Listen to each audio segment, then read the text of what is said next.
ناظرین، Telangana news today کی خبروں میں آپ کا خیر مقدم ہے، آئیے دیکھتے ہیں چند تفصیلات۔ اللہ اکبر اللہ اکبر اللہ اکبر لا الہ الا اللہ اللہ اکبر اللہ۔ میں اپنی جانب سے اور میری جماعت مجلس اتحاد المسلمین کی جانب سے آپ تمام کو عید الفطر کی مبارکباد دیتا ہوں،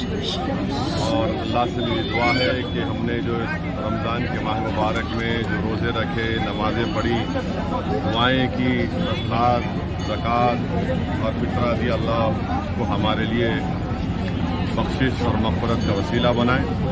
اور جس ماہ مبارک میں جس نے ہم کو صبر کی اور تقوی کی ٹریننگ دی، آنے والے 11 مہینے میں بھی ہم کو کوشش کرنا ہے کہ ہم اچھے انسان بنیں